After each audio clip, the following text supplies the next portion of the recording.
wanasema yetu na halina kwenye mpenzi na imani baby. Wabaya wanasema unifai, wanasema yetu na halina kwenye mpenzi na imani baby.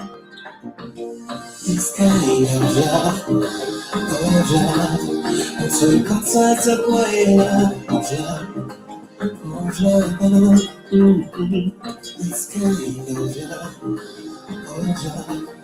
utoipata kwa sponsor of love.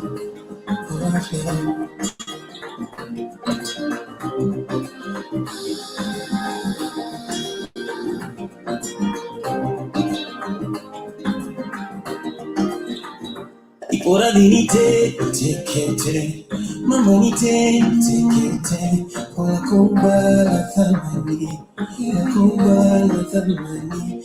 Ora dinite, tekete, mama nite, tekete, ola kumbala thamani, kumbala thamani. Wabaya wanasema unifai, wanasema yetu na halina kwenye mpenzi na imani. Baby, wabaya wanasema unifai, wanasema yetu na halina kwenye mpenzi na imani baby. This kind of love, utoipata kwa hela this kind of love, utoipata kwa sponsor of love. This kind of love, utoipata kwa hela of love. This kind of love, utoipata kwa sponsor of love. All right. So I would like to start this session. Hi, everyone.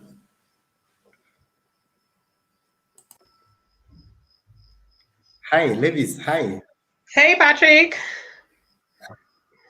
Hi, nice to see you. Nice to see you too. How's it going? It's really wonderful, but just a retro quarantine. I know, right? Yeah. How are you? Fantastic. Thanks for asking. It's been a while since, is it 2014? I can't remember. 2016? I think, yeah, I also think it's either 2016 or was it 2014 or 2016? I'm not so sure. I think I know, like 2016. Yeah, you had a good memory about Naivasha. I think they should open the borders so that we can go back there. Yeah, we need to go back to Naivasha. I also miss Naivasha for real. I know. Have you been there? You good? Yeah, I'm really good. Uh-huh. And nice to have you on this platform. So I would like to introduce about tonight's discussion, and then we'll move forward. So so tonight we are having a discussion about change makers and just people, and this is a discussion about having ideas and actually designing business that actually solve people's problems. This is just when we design a business that actually people are at the center of it. So basically that's the conversation we are going to have, as well as you are going to share about your own journey, your own life, and basically young people, as young people, we want to learn from you. As always, I've always told you, is I always look up to you also sometimes, which is really, you inspire me too. Yeah, so I love that, and we'll like to have that conversation. So before we start this conversation, there will be some panel who will join this conversation. Maybe I'm not sure what time they're joining, but we'll be waiting for them, Alphonse and Conrad, and also Wekesa. So wherever you are, you guys, please come. All right. So before that, I would like to introduce maybe Drake, who just joined. Maybe he can introduce himself. And then we go to you, Levis. You introduce yourself, what you do, where you are currently. Last time we were talking, you are not in the country. And then we'll pick your story from there. All right. So, Drake, you can quickly introduce yourself. All right. Hey, Drake. Unmute your mic, Drake. Drake. All right. Okay. So, Levis, maybe we'll go to you. But basically, people that might join will be asking you questions, and also you will be responding to them. This is about inspiring young, upcoming, maybe men and women who want to do great things in this world. Okay, so thank you so much, Patrick, for giving me the opportunity to join in this show or the program or these conversations really about our individuals who are trying to make the world a better place by just being or by doing. So my name is Levis, as some people call me, Maina Director, and I am a firstborn in a family of four. I'm a son, I am a brother, I am a cousin, I'm a friend. My background is largely started in marketing. I started at the University of Nairobi. I did my bachelor's and my MBA there. And then after that, I did a short executive certificate in business and entrepreneurship at the University of Texas at Austin in 2016. And then after that, my last education was at the Erasmus University in the Netherlands, where I studied an MA in social policy for development. And so currently I work with One Acre Fund in the global culture sort of department, working across 10 countries in ensuring that people are at the center of the business or of the organization. And I have done several things before I got to this point, but I will stop at that for now. All right, great. That's really good. Maybe, Levis, before we go to the details of the discussion, maybe you can share about your own personal life. How was it growing up? Do you really face any challenges, or was it so easy sailing through? Really? Who has an easy life unless you're a son or daughter to a billionaire? Yeah, I was born in Nyeri. And my parents tell me that, or at least my birth certificate shows that. So I was born in Nyeri. We stayed there for 3 years, and then we moved to Nairobi. My dad is a cop. He's a policeman, and so I have my mom and my dad, and so I'm a firstborn in a family of four, as I earlier mentioned, and so grew up in Nairobi for about. Until I was 9 years, until I was 9, we used to stay in South B. After that, went to Gilgil, which is in Rift Valley. So it's just between Naivasha and Nakuru.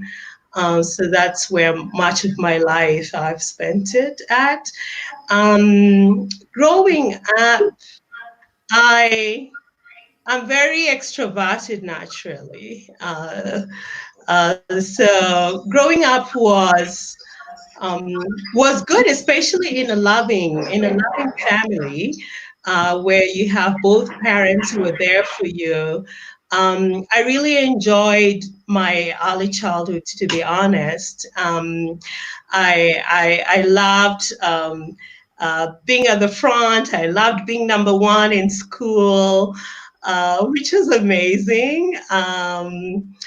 And I was very much in church as I grew up as a kid.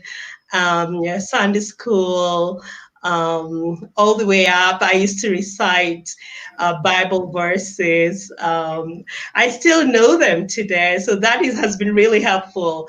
As you grow older, you recognize you need those verses in your life.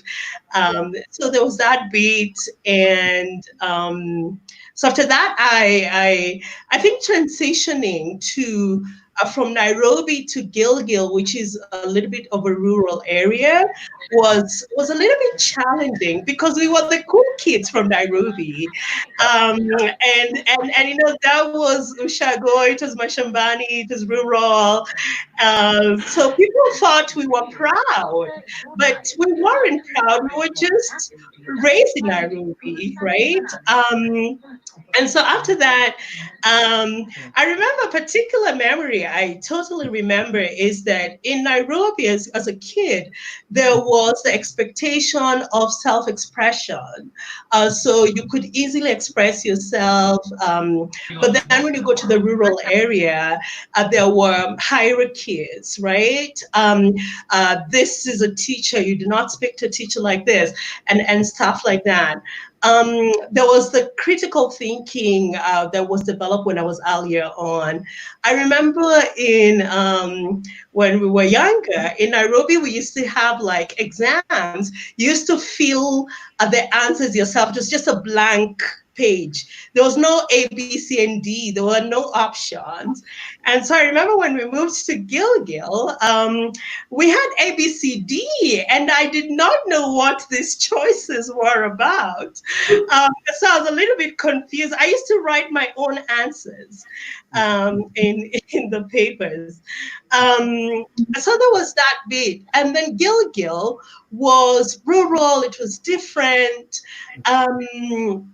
And my dad was transferred to I think it was Marsabit or Garissa. We couldn't see him for many months because, as I mentioned, he was a cop, and so we're there with my mom, and it was a struggle, sort of like they're growing up without sort of seeing your dad, and so it was a little bit challenging in this rural dry area. That time, people hadn't started planting trees.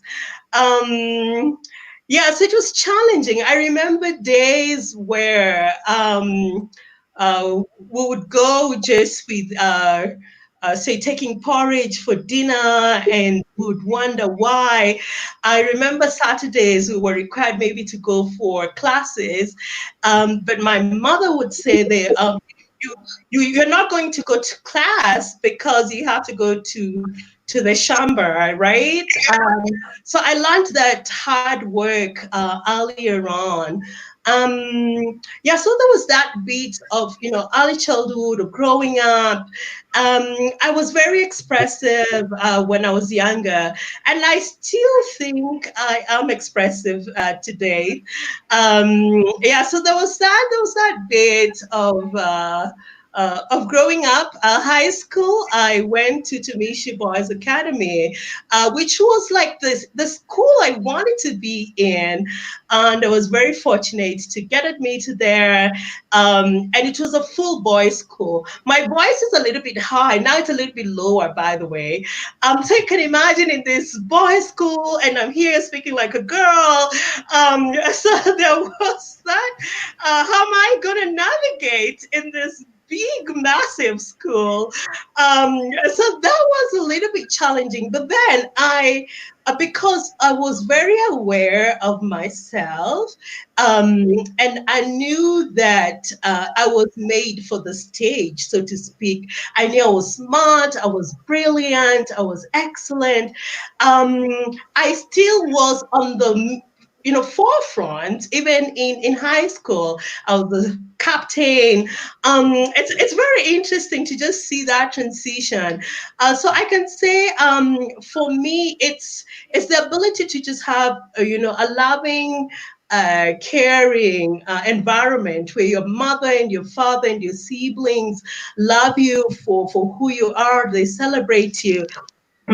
Pardon me, and they remind you that you can be anything you want to become in this world. And so those are the values that have driven me, even as I grew up. Wow, that's amazing story.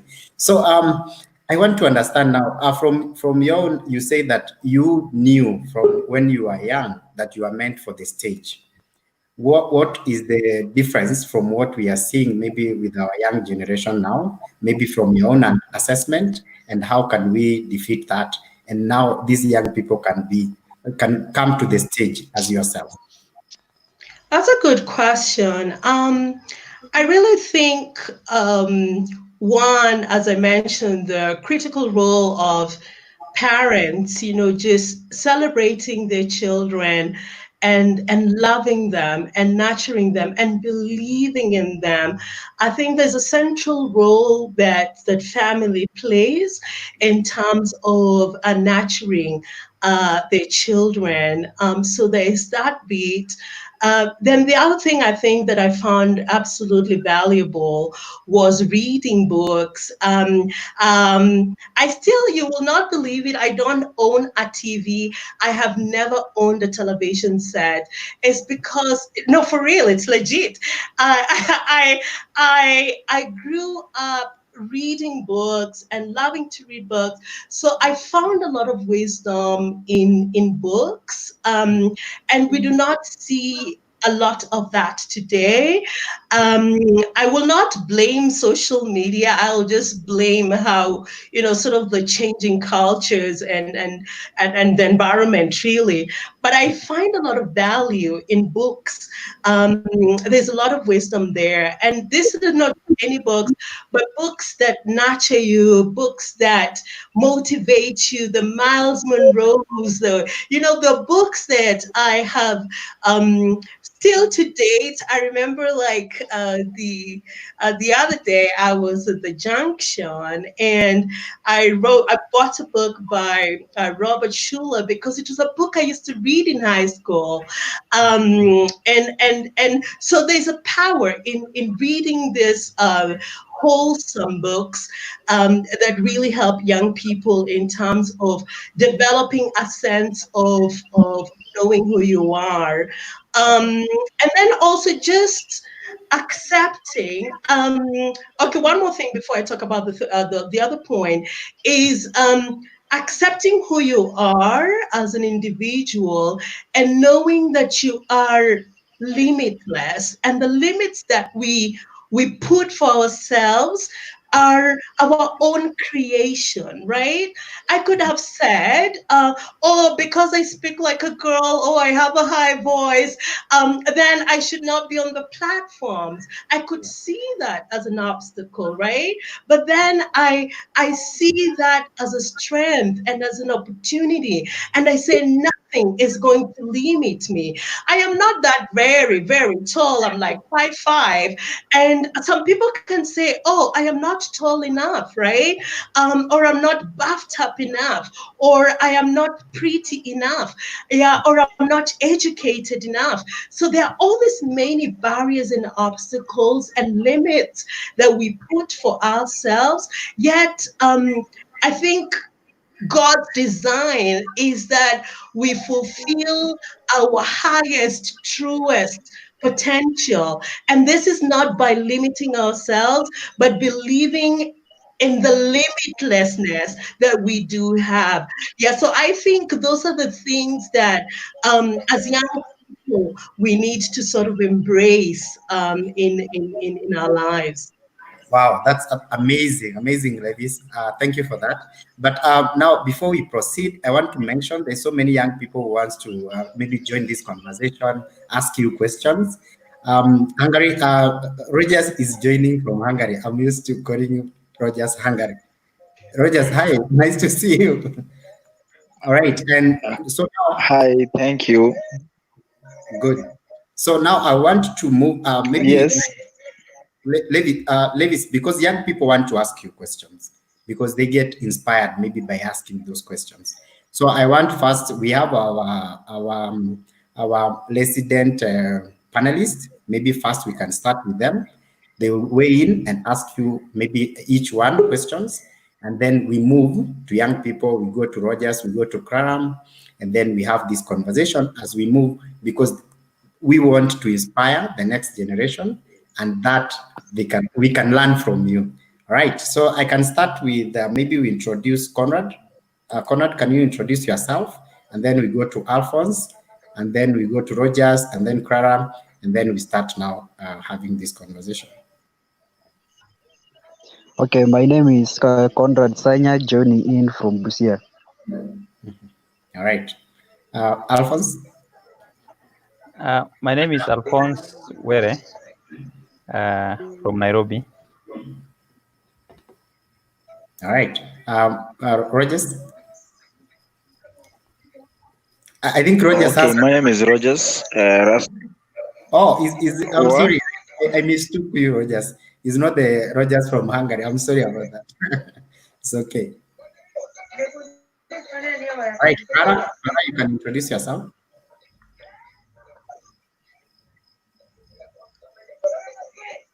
I'm sorry, Clara, we cannot hear you. Let me see what's happening with your mic. I'm sorry, Clara. Okay, introduce yourself. Hi. Yeah. Hi, hello. Yeah. Hi. Oh, so my name is Clara Alice, and I am tuning in from Ruiru, and I love your voice, actually. Thank you. Awesome. So, because we have many people, we'll be just doing one at a time. Maybe we can start with, and also there's Professor. Professor is trying to join, but I think his network is not so good. So anyway, let's start with Conrad. Conrad, you can maybe offer your perspective in this whole discussion about change makers and people. Conrad?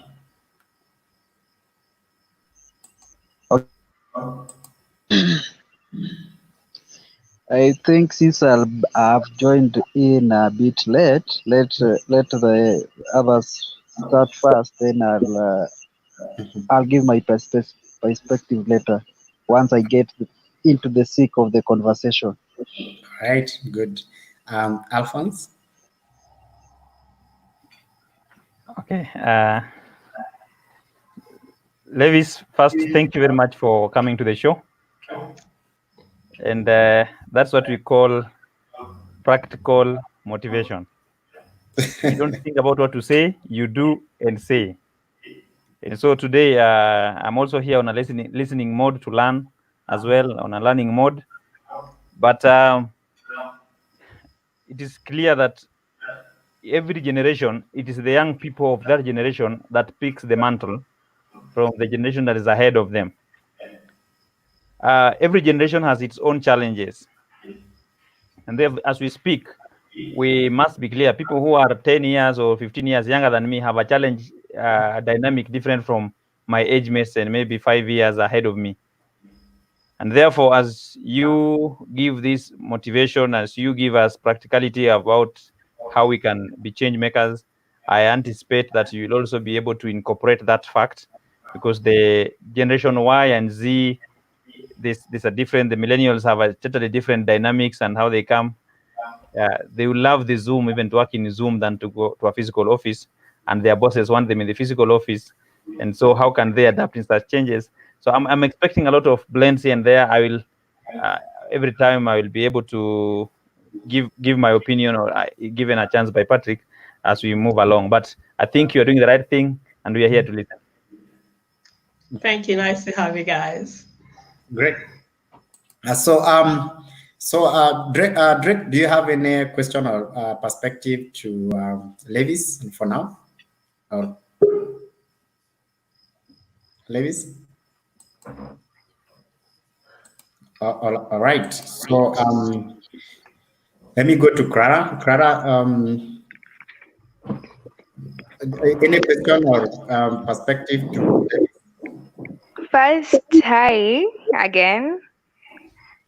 And I love your voice and I love your accent. And trust me, I love what you're doing.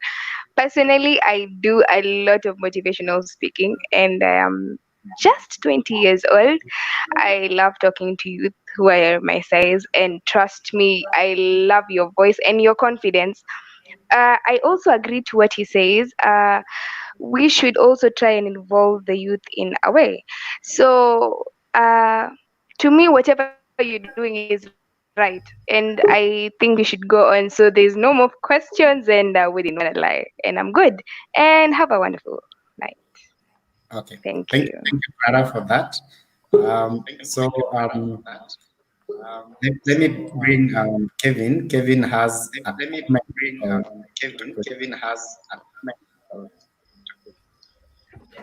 Hi, Patrick. Hi, Kevin. Nice to see you. Hi, Patrick. Can you hear me? Yeah, I can hear you, Kevin. Hi, Levis. What's up? Hi, Kevin. Thanks for tuning in. I'm well, Clara, Alphonce. Yeah, I just wanted to probably back up Levis. I'm so surprised on how today just mentioned that.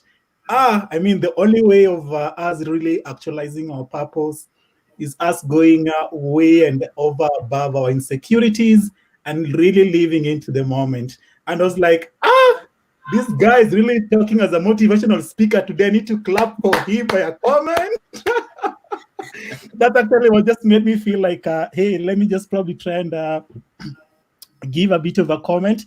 Great conversation, Levis. Great conversation, Patrick. And I just wanted to maybe just applaud you guys from behind the scenes. I actually just decided to get into the link because of Levis. So yeah, at least today I've seen you on screen. So I'm glad from this other side of the Sahara. Have a lovely evening, guys. See you, badais. Bye. Bye. Thanks, Kevin. We appreciate the oomph and the energy. All right. So maybe now we'll continue, and then there's so many people who have maybe a question for you, Levis. But I want to get a comment from Mary Cavo. She's saying, "Thanks, Levis, for the good insights. I remember you from back then as my lecturer at University of Nairobi." So she's remembering you. There's a time you were teaching her. So it's a good thing. That's correct. Yes, that's correct. I've done a lot of things in my life. That's true. All right, good. So now maybe we can move forward, Levis, now. Maybe from where I want, maybe we can start is as a young person, where did you start? Maybe when did you know that this is the time and this now I can be a business person? I was made for business, or even I was made to come up with solutions for the world. Oh, that's a good question. I like the latter part more, that we were made for solutions to the world, really. I think for me, when I was in high school, something happened. I remember when I was in Form 3, I used to teach Form 4's mathematics. And I would always see a problem and come up with a solution for it. So that is good context. And then when I went to university, the School of Business in Kabete, I think towards the end of my freshman year, I started a nonprofit. It was called Hands on Kenya, and basically it was to bring together students. There was time, we had more time than classes really, and there were children homes nearby. There was the Lokabete remand home there, and so what I did, I brought students together to go and teach in this say the remand school, or volunteer their time at the children's home. We did go to SOS Children Village. We cleaned Kenyatta National Hospital. I was a freshman year, and I would still mobilize students in sort of higher classes. So there was always the passion to see, what can I do to make a difference? Here's a problem, here's a challenge, and what can I do to solve that problem? Of course, after university, there's always the pressure to get a job. And I wanted a big job because I got a first class honors, and I wanted to work for Coca-Cola or Google or Microsoft or Unilever and P&G. I remember very well. Like, I wanted to work for this big multinational corporations, and I applied for those jobs, and they were not coming, right? And then I remember I did marketing, and I still would apply for jobs at PwC and Deloitte, which are auditing firms. And mathematics, numbers is not really my cup of tea. So I never got those jobs. And it reached a point I said, you know what? I think I should just be myself and do the things I want to do. And so what I did, I volunteered for 1 year. I volunteered for a Christian organization called Eyes of Africa. Basically, my work was working with high school and university students on mentorship programs. Schools around less privileged areas, Kangwar and its environs. And I can tell you for free, 2009, 2010, when I was doing that, was one of the most fulfilling times of my life, because I was giving of myself fully to the world, to the society. After that, I did my MBA at the university, and then school was always a reason not to get a job. I would tell my mother, my parents, I'm still doing my master's, so why should I get a job? But after I finished my master's program in 2012, I had no excuse but to get a real job. So I worked in an advertising agency for 6 weeks. 6 weeks, and I was fired, and I said, you know what, I am done with this. I am not doing this anymore. And so after I got fired from that agency, I said, I will go and create my own company, a company where if I decide to work until 3 a.m. into the morning, or I decide to work for 1 hour a day, nobody will ask me a question. And I knew I was good. I knew I was smart. And that is how Sullivan Marketing was born in must have been 2013. Yes, must have been 2013, thereabout. And so the idea of when did I discover I could do business really was cumulatively. I could see that I was looking out for problems and trying to solve them. But this particular moment for when I quit the advertising agency and decided I'm going to start mine, I'll give an instance of what happened. So one day, I love telling stories. So one day we went to a client, a big multinational corporation. So we went to the client and we were pitching our advertising services and what we can do for them. And we went, my managing director was there and some senior managers were there. And of course, it was the senior managers who were presenting to the client. And this particular manager, I remember very well, proposed that this company, this multinational, it was a multinational that does a lot of baby foods and stuff like that. She recommended a partnership with a big multinational that produces beer and alcoholic drinks. I thought that was the most ridiculous proposal. And I called out my own senior manager. I said, if I were you, I wouldn't do that, because baby foods and alcoholic companies, they just don't work. And so after the meeting, I was asked a question by the MD, the managing director, and she asked me, did you come here as part of the team or did you come here as a consultant? I think that was my eureka moment. So when I when I was fired, I said, I think I could do consulting because I want to give the honest truth rather than just getting business. I think I want to offer clients the honest truth about their brands and the partnership with, so that is when I knew that I could actually get into business. And I have run, Sullivan Marketing. I ran it for like around 5 years, nonstop. It was the longest job I ever held. So running my own thing, of course, were good moments or bad moments, but that was the moment, I could say. Wow, interesting.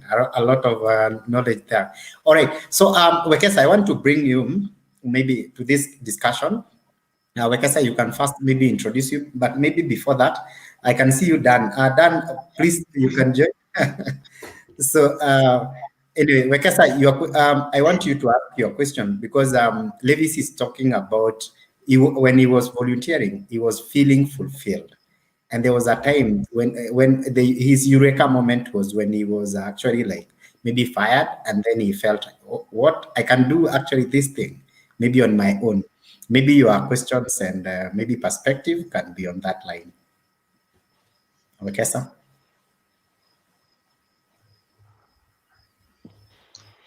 Hi, everyone. Okay, my name is Wekesa Eric. I'm speaking from diaspora, Masaku County. We are quarantined here. I am in sales and marketing, and I'm interested. I'm interested in that marketing sweet voice that I'm hearing. I couldn't keep off. I tried my best to come and listen to what was going on. Only that I mistook that this time we were having a lady panelist. Yeah, but it's a nice voice. Yes. Okay. I have listened to you and just wanted to ask you a few questions. One of it is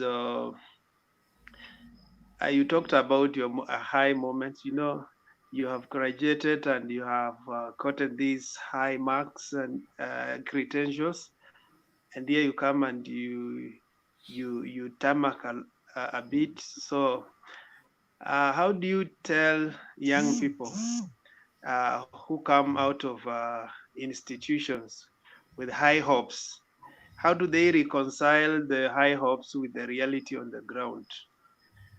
And also, when you did your first engagement and you were fired, how did you feel? And how did it affect your own esteem in terms of this is who I am, but this is what I'm receiving from the society? Good. Those are like, I hope I remember all the questions, but I will start with the first one in terms of reality and the dreams we have, and when we get out there. I think today's young person is facing insurmountable challenges in terms of this is the big vision they had for their lives. You were told get that grade A, you were told get that first class, and you got it, and you got into the world. And one of the things you quickly learn as a young person is that the world does not owe you anything.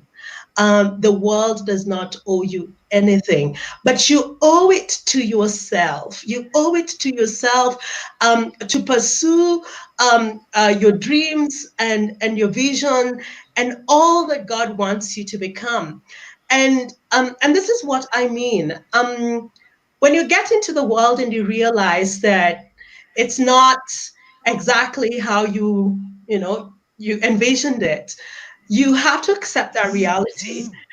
But then in the context of your own dreams, if, say, for example, my dream is, say, to become an ambassador, for example, I should not lose hope or lose heart that I will not become that. If my dream was to become a doctor one day, it might take longer than I expected or anticipated, but it shall surely come to pass if it was meant to be. It shall surely come to pass, however long that takes. I remember when I love stories, as I mentioned, and they bring things into perspective.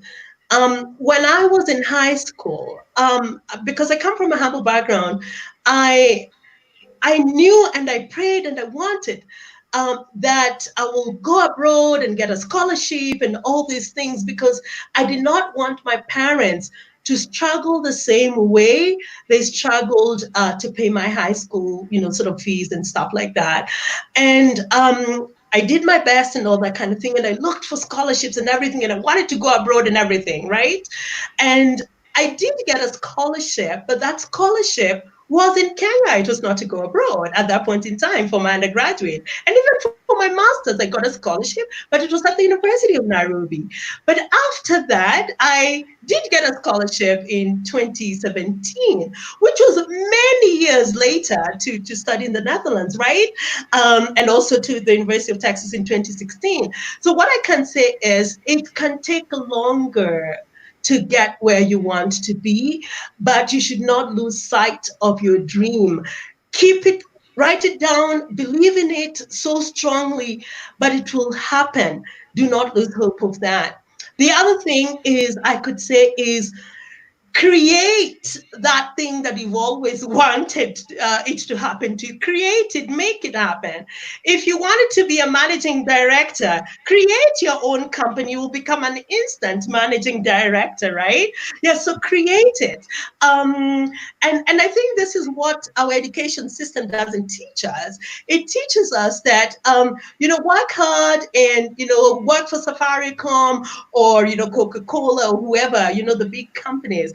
The system does not teach us that with your degree, we're equipping you with the skills, both soft skills and technical or hard skills, for you to be able to go out into the world to create that Facebook, to create that Microsoft, to create that Coca-Cola, to create that Java House, to create whatever it is that you want it to happen to you. So there is that piece that I think is missing, particularly to our young people, because we feel the world owes us. We feel the society owes us, the government owes us, our educational institution owes us. They owe you nothing.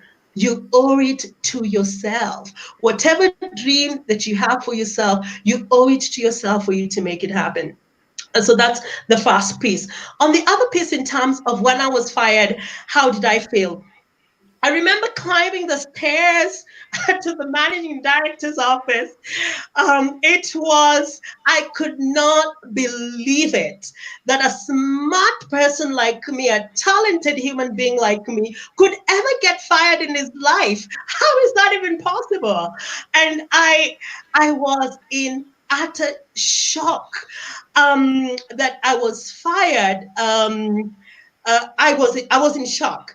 But then after I got my letter, the first person when I got home, I called my mom. I told my mother, Mom, you know what? I have been fired. And the reaction of my mother is what helped me. My mom told me, well, it's okay. It's okay. You've been fired. It's fine. God has something better for you. So basically, just knowing that my mom did not think I was a hoax, I was substandard, I was a failure, I think was very, very important. And as I mentioned earlier on as I started the conversation, the importance role of family or or parents, really supporting their children. So for me, that did not. I felt, oh, if my mom says I'm good, then I'm good. So it did not have an impact in terms of feeling less than or incapable of. I just felt the company had lost such a fantastic human being. And the good news or the sad news is, because I was fired around April, thereabouts, the company closed in December. Can't you see? That's just a blessing in disguise. Uh, yeah, so the company shut down end of that year. And so basically, there's always a blessing. There's always a silver lining, as they rightly say. Right. Okay. Then I wanted to ask, when you are at school, my high school teacher told me that you guys who are bright in class, don't look down upon these guys who look like they are strugglers. Some of them will be your employers. Have you ever met guys who looked like they were strugglers in school, but right now are doing well? Oh, And, yes, 100%. yes. 100%. Yes, it's true. Okay. Then I also wanted to ask you, what is your mantra in life? You have talked about two things, and let me ask you from this perspective, because there are two conflicting mantras of life. Some people say, like, what will be, will be. So you just wait, things will fall in place at the right time. Then there is another mantra that says, if it has to be, it's up to you. It's up to So me. Yes. you have to work it out. What is your mantra of life? I believe in the latter. Okay. Yes. Finally, my final question now. I know you are an intelligent guy, yeah? But in school, we are measured with our IQ. But when we come in the corporate world, we are told we work on our EQ, our emotional quotient. How have you successfully done that? That's a good question. Actually, let me show you a book. I am reading this book, Emotional Intelligence. It's basically what you're talking about. So basically, I believe in that. That yes, in school, it's about your grades and how well you do in the exams, etc. However, when you get out there, it's really your ability to key things that I have learned are very important out there, and I think young people should know this, is that your technical skills do not matter as much as your softer skills.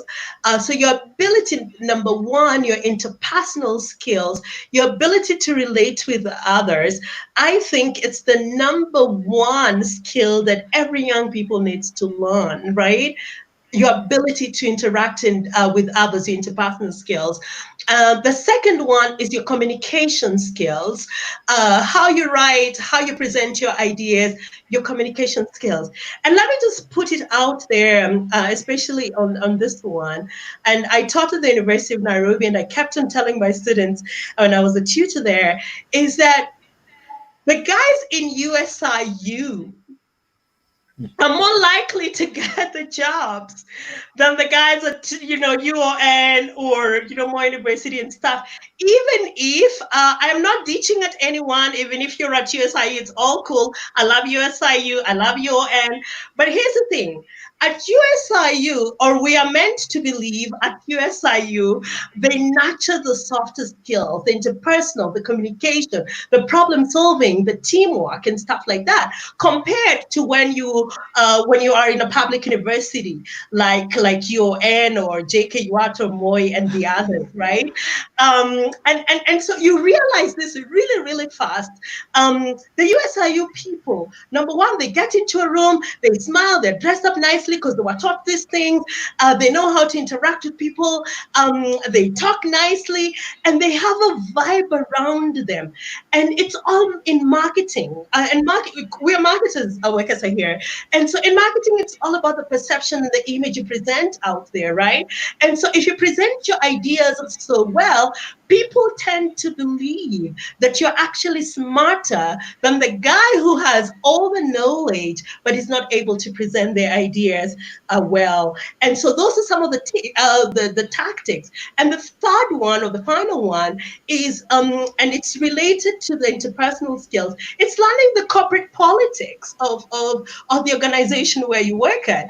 And so the person who has the EQ, or emotional intelligence, and interpersonal skills is able to navigate the corporate politics, right? They're able to go to lunch with the managing director. They're able to hang out with the CFO. They hang out. They go for these conferences or summits where these influential people are. So when it comes to promotion, who gets the promotion? Is that guy or that chick who's been hanging out with the boss, or with the management, compared to that person who just believes that it's just your hard work or your skills. Honey, it does not work like that in real world. You've got to learn how to navigate how these things work. I'll stop at that. All right. Interesting. Oh, wonderful. That's wonderful. I know you touched when you mentioned U or N and USIU. I just wanted to offer his perspective. Yeah, I'm in very many categories. I did my undergraduate in UON. I did some specialized course in the USIU. I've been categorized as bright students. So all these groups he has mentioned. But I think there are things that he's saying that are really practical. One is the issue to do with what the world or the society or the market wants. It is not your papers. The best the papers can do is to open the doors and you enter inside. So what you will do inside there is what is more important. Now, those who show capability or ability, or even carry the perception that when given a chance to enter inside, they have a lot they can do inside, will be given more chances to enter inside than those who have the key, but at the gate, we are not sure that they have capacity to do anything inside. So there is this entitlement of a first class, there's entitlement of a degree, entitlement of a PhD or a master's, that it should entitle you to a good job, a well payment. And I think young people as change makers, because that's our focus today. Now, you can't change things by your papers. Papers don't make you a good parent, for example. You must have parenting skills. These are not even, as much as commonly they are called soft skills, there's nothing soft about them. Actually, they are very hard skills.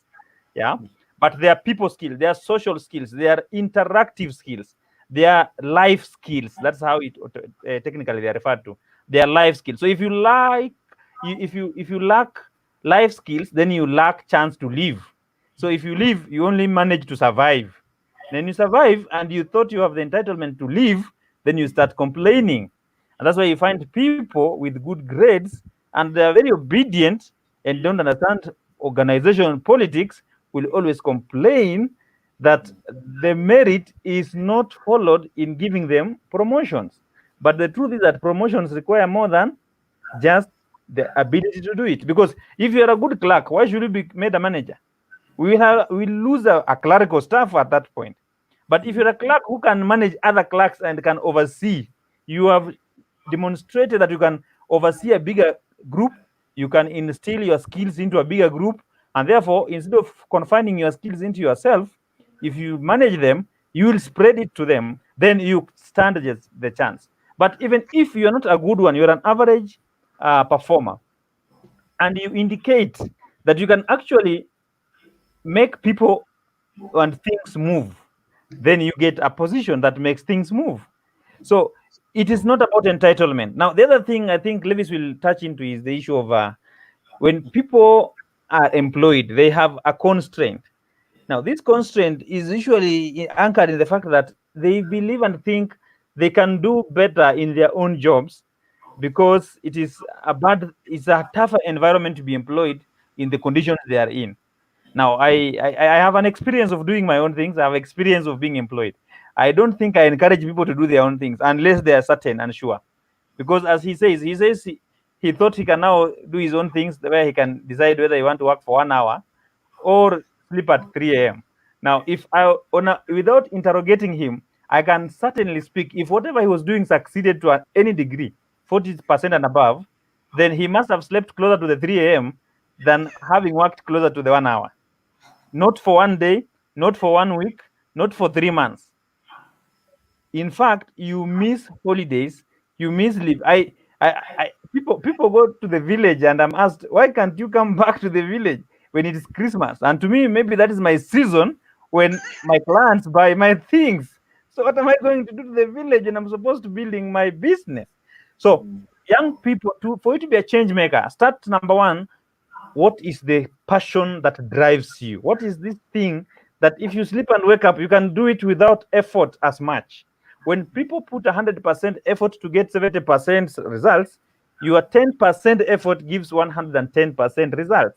It's something you can do while your eyes are closed. You can answer the questions when you are awake. You're just waking up from the sleep. You're not yet even fully awake. What is this? That is the thing you build yourself around. Then what skill sets do you have? You have a skill. If you're a plumber, don't think that plumbing is meant for people who have no degree. Even if you have a degree and you can do plumbing and your passion is in plumbing, pursue plumbing. For your information, you'll discover that you can actually become a good manager of plumbing because you understand the plumbing dynamics if you have done it. And therefore, building that business becomes an empire for you because you'll have more people who can do the job, but you have the technicality to assess whether they're doing the right thing or not. And it is easier for you to satisfy the customers. And because you have the capability, they will trust you more than trusting the other plumber who has lower level of education. But if you lack both the skill, but you have and the passion, even if you have the papers, where are we taking the papers? We don't need the papers. So the market is very particular about your skill set. The market is very particular about your passion, and the market is driven not by what you say, but what you do. Now, he has said is a specialist in the marketing field. Now, people don't buy what you sell.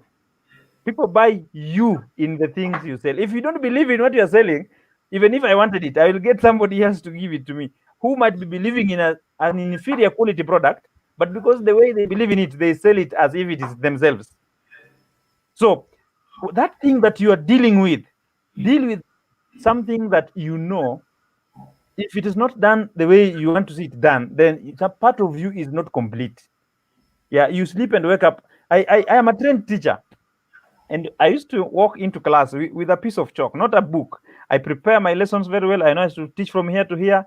And I walk into a classroom and I teach the whole lesson without reference, but I've left notes and I've explained. I've made a song. Now, students give me a lot of names. But one thing I remember is that every time it was my lesson time, I could get my classes all the way from Form 1, Form 4, any of the classes, students ready for the class. And what was the result? All the classes I taught for the years I taught, the results were ever encouraging in all the schools. I taught 4 different schools. Why? Because even if I'm going to sleep, I could remember there's a student who asked a question, but I'm not sure if I answered it correctly or to their satisfaction. So tomorrow morning, I might just call them and ask them, yesterday you asked this, did you get my answer? And then they said yes. So what did I answer? So move with that thing that moves with you, and each one of us has something. So don't become a change mover or an agent of change by doing a marketable course. Every course is marketable. It is you to be the market, to be the identity of that course, of that job, of that assignment. So I think, Mainami, I'm loving it. I'm listening. I'm happy. And young people should take the opportunity. And it is not wrong to be employed. It is not wrong to do your own thing. Where will you thrive? Where will you settle? Where will you give the best? Some people are best when employed, then search for employment, because that's where the whole world, including yourself, will get the best. Okay. Now, people also are good when they are challenged by their own circumstances. So even if you give them a bigger challenge, what you thought they can take a month, in 2 weeks, they're closing everything and above, and they're asking for a new thing. And because of that, they find that they ever want to leave the job and they're even thinking something is wrong with them. No, when you see such a condition in you, what that simply means that you need to initiate your own things. So I think that is good. Let me pause at that point at the moment. I did have a question. I just thought I should also give my comment. All right, thank you, Alphonse. Levis, you have so many questions, so I'll really do disservice to young people if I don't give them opportunity to ask you questions. So first, I will want maybe Conrad. Conrad, do you have now? Have you packaged your question now, Conrad? Conrad, are you there? Okay, okay. I think just an observation as I try to package more and more questions regarding it, and I think it is a very informative talk. As let me use the Wekeza way, the Wekeza route, as a person who has been to UON and a person who probably fits in that category, which were Alphonse was talking about the IQ person up there. I had to leave a highly lucrative, not lucrative, let's say highly marketable course in this country to go and pursue other stuff. And I'm learning a lot because sometimes you have to do what needs to be done, because what people may think is good for you probably is not that good for you. So I'm learning a lot, and I don't want to waste a lot of time. I better be listening today. If I'll have a question, I'll simply type it here. Yeah, it will be easier. All right, thank you, Conrad. So we'll move forward. But anyway, now, Levis, I want you to focus in terms now, maybe you have decided to become your own MD, just like you said. Now you are here with your own venture, and now you need to get guys in the ground who are maybe going to move this idea that you have. What's your experience, and how did it teach you when you are maybe with your employees, or that relationship, and how has it shaped you up to now? That's a good question, Patrick. I think the first thing when running your own business, like I was in the consulting sector, and it was slightly easier because how we started it out was working with associates. We get a project, and I get the best talent. If, say, for example, we are to come up with a branding strategy for company XYZ, I know someone who's fantastic at PR, someone who's fantastic at research, someone who's, so the ability to attract the best talent and keep that talent, I think is one of the most important things. And how do you attract and keep this talent, whether they are your full-time employees, temporal employees, or they are associates you're working with? It's in selling the vision to them, right? This is the vision, this is the dream, and that dream has to be tied to their own ambitions and their own dreams. So for example, if you're working on that particular, say, marketing strategy, for example, for someone, it could be the money, so you have to show them that the money you're going to make here is going to help you pay for your health loan, or it's going to help you build a house, it's going to help you do whatever. So whatever you are selling, it has to be tied in to their own dreams and to their own vision. In terms of now employees who get to work for you, again, they're looking for something. Some are looking for an experience, that will make their CV look better. Some are looking for mentorship. Some want to start a similar business like yours at some point in their lives.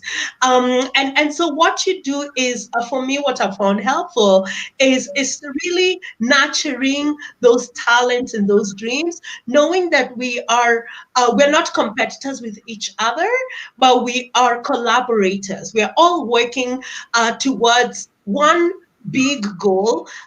We all want to be happy in life, right? Whatever happiness looks like for you, we are all pursuing the same thing. So that I found very, very helpful, and really holding the hand of those that want mentorship.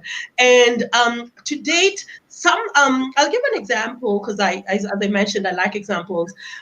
There's a gentleman who was an intern at Sullivan, and his grades weren't the best. He was just from high school, and he had that D. D, or yeah, I think it was a D or something. And he had that. But this particular gentleman was a fantastic communicator. He was so good. He was a great thinker. He was innovative. He brought something different. And I decided to bring him on and nurture him and grow him. And to date, as we speak, this particular gentleman works for a big manufacturing corporation, and he's heading into becoming a manager, even with that background and the ideas he's able now to interact. People wonder why he's able to interact with the CEO of this company so easily. They wonder why he's able to rise up in meetings and share his opinion. It's because he was nurtured for that, right? And so I think it's very important as you bring the people on board to nurture them and to build them and to see them as collaborators rather than competitors. And that ability to bring those kind of people, one, requires you as a leader to be able to see the best in people, right? If you always see the worst in people, you will always get the worst in people. But if you choose to see the best in people, then they'll be able to bring so much value to your organization. Wow, amazing, amazing. So, Levis, maybe you can share also.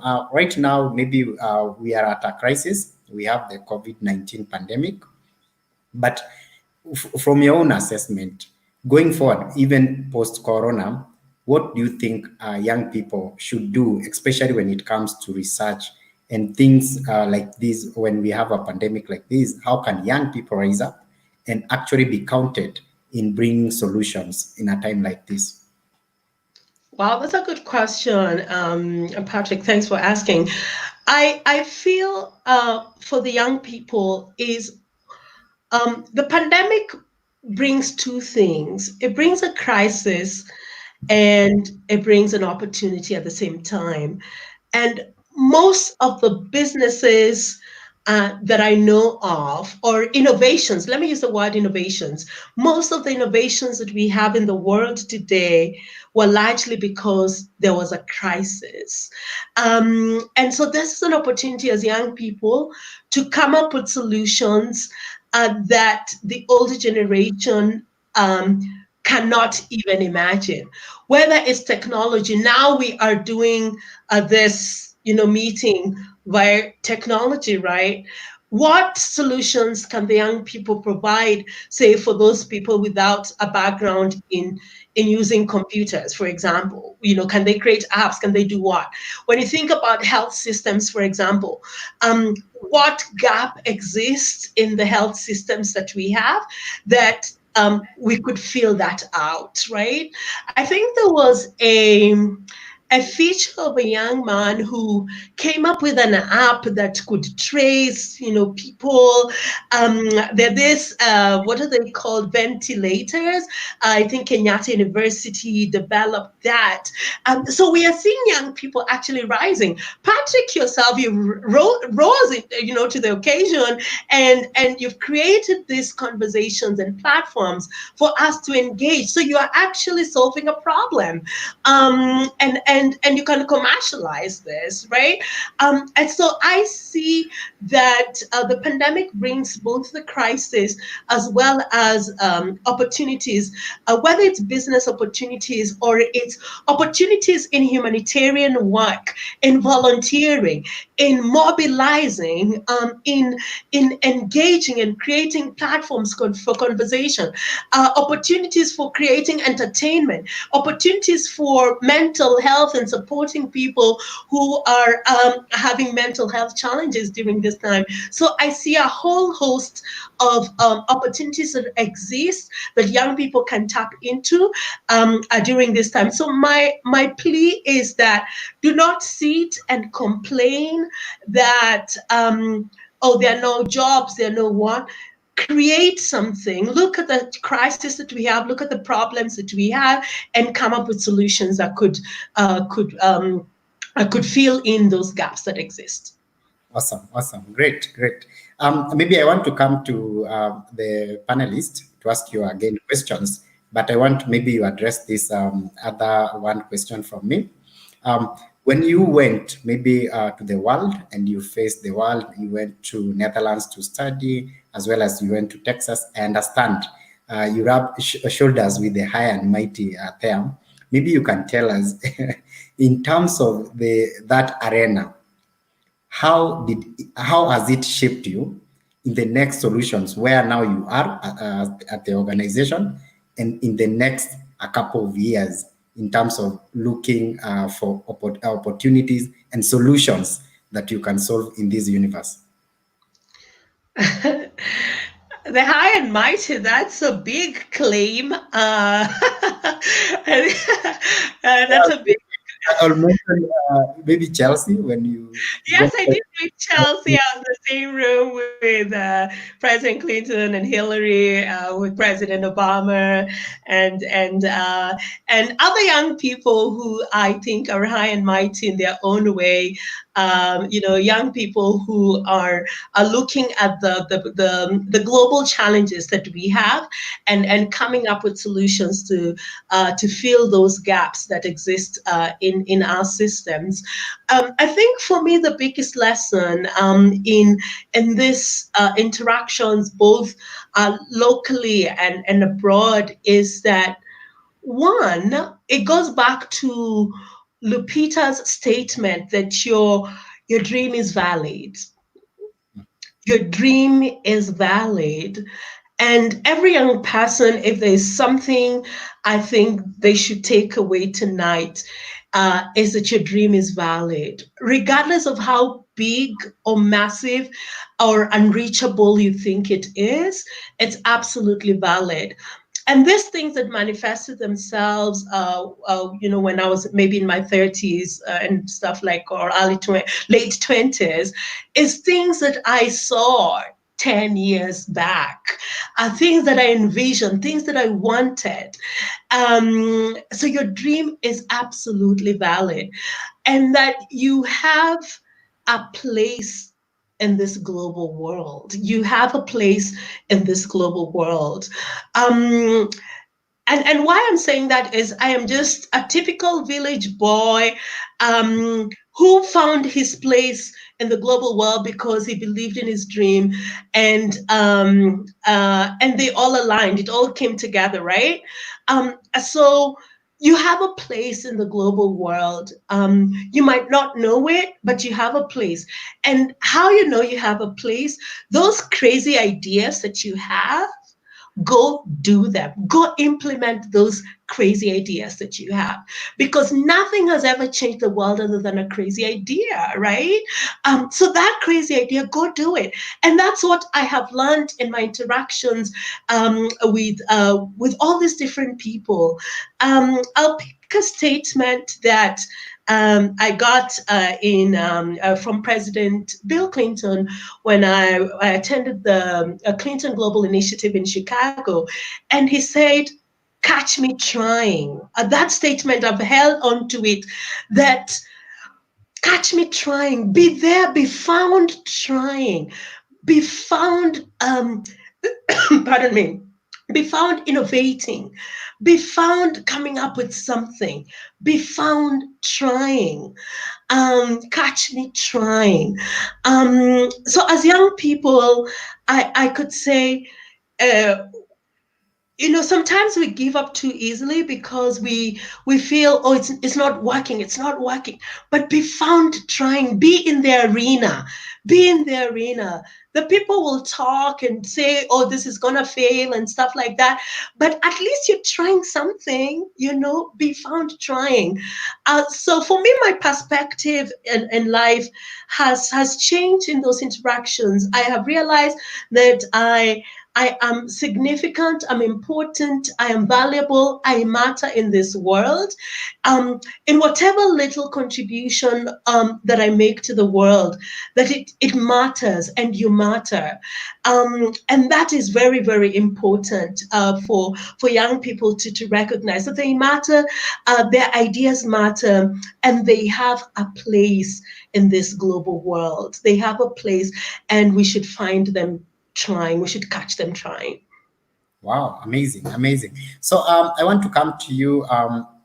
Maybe I can start with Wekesa. Wekesa, are you there? Yeah, maybe if you have any question to Levis right now, maybe you can ask a question, because we will be going around and then we'll come to the party shots. Yeah, I've watched the whole discussion. Lewis is very inspiring, and also he has a good self rating or self-esteem. But I wanted to ask him, do you have things in your life you consider blind spots? The thing you look at them and you say, I don't like this one. I think I'm not at my best. That's a hard question. And if I'm going to run for office, that might be self-incriminating.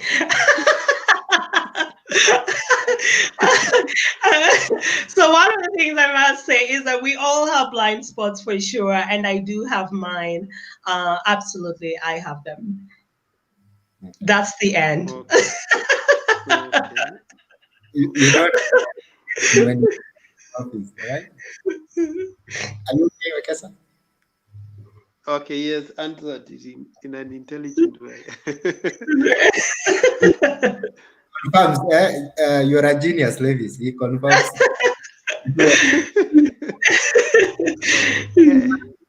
Okay. Anyway, let me ask you, in terms of most of the people have good dreams, good ideas, but they struggle maybe to break through because of resources.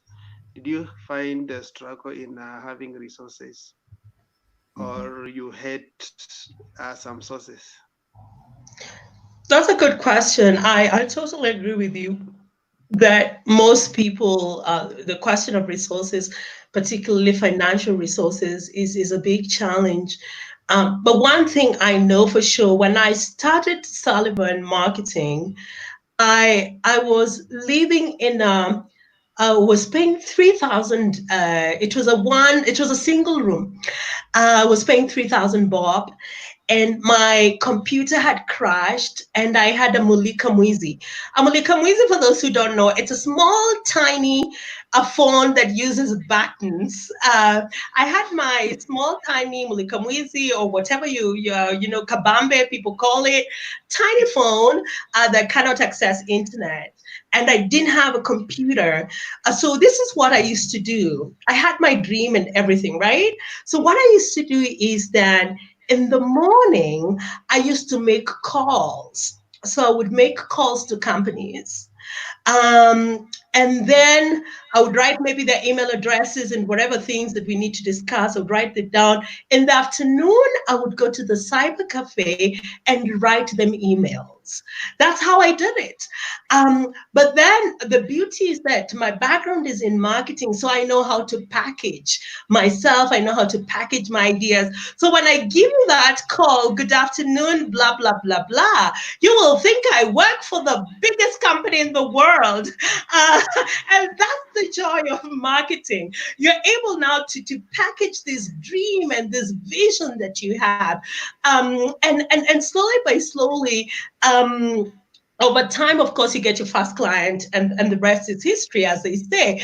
But I believe that if you truly, truly want to do something, it is possible even with the minutest of resources. I can say that for sure. Start small and appreciate starting small. You don't have to have a big fancy offices.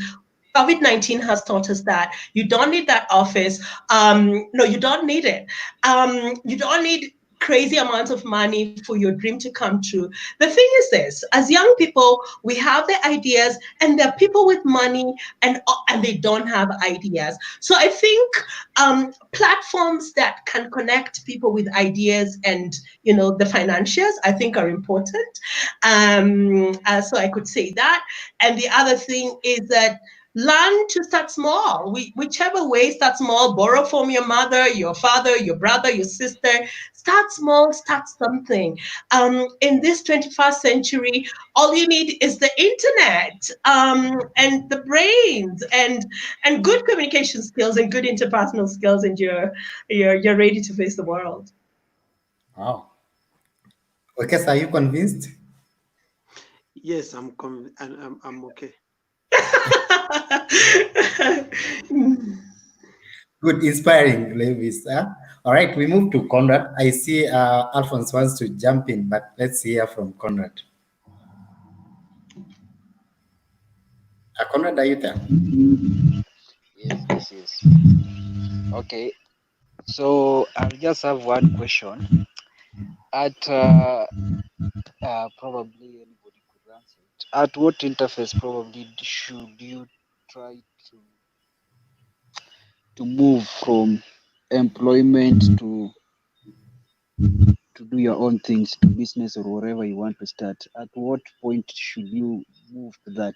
For example, if whatever you're doing, you're not satisfied with it, and you don't feel like you can do it, you don't feel like it's something that is part of you, but you also don't want to go the other side too far. So at what interface should you move between employment and starting your own things?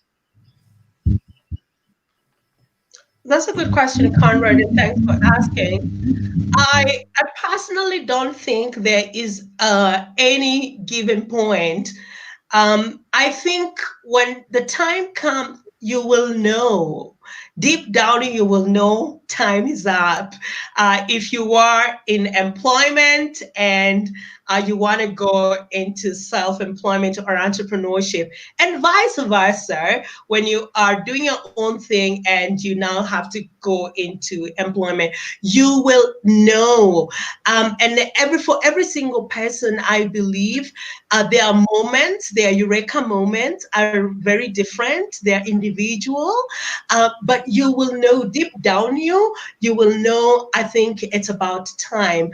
There's that still small voice that will tell you it's time for a new challenge. It's time for something different. That's what I could say.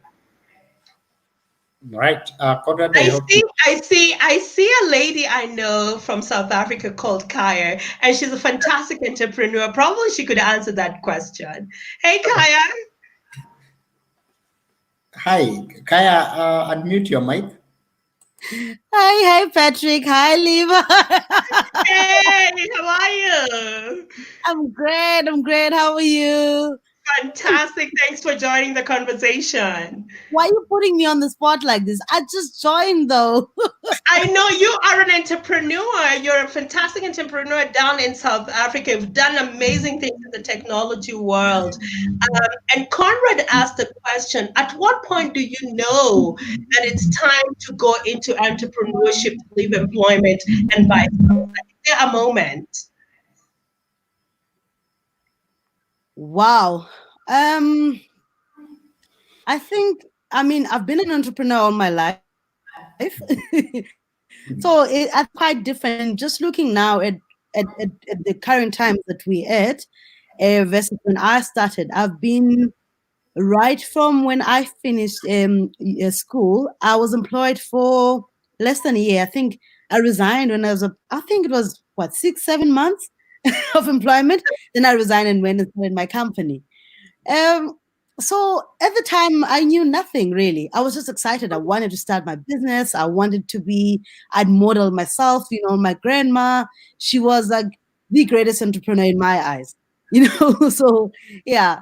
But I think I'm sorry, I just joined now, so I don't know if this is the entire conversation is in relation to this whole COVID-19 story.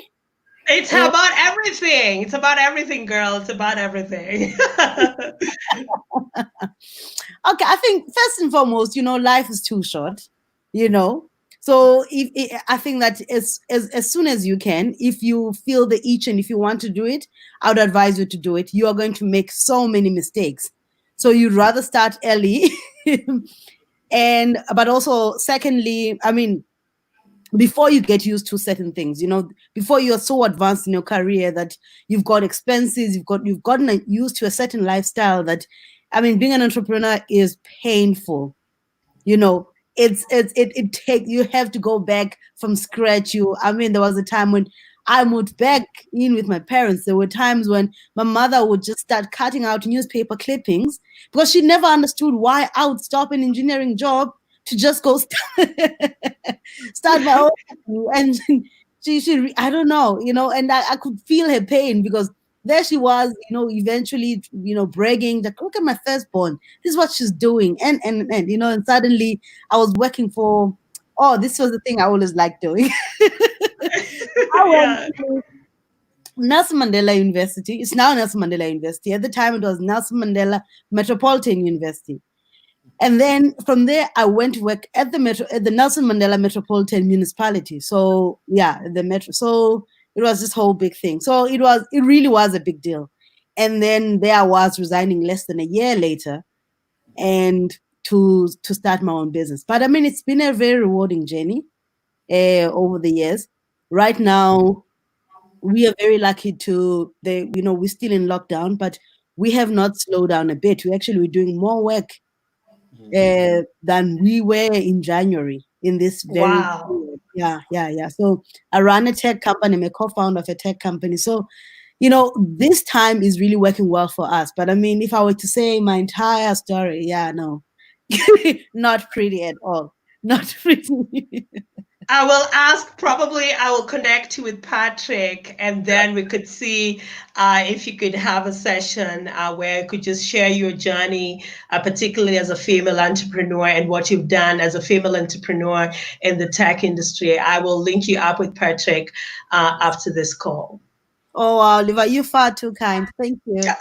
You're welcome. Anytime. Patrick, back to you. I took over your show, Patrick. Back to you. Really, really, really awesome. I really love that. And by the thank you very much. I would really love to have Kaya in this show. So I will be looking forward for that. Awesome. So we move to Alphonse. Alphonse, maybe you can now ask any question or perspective in this area.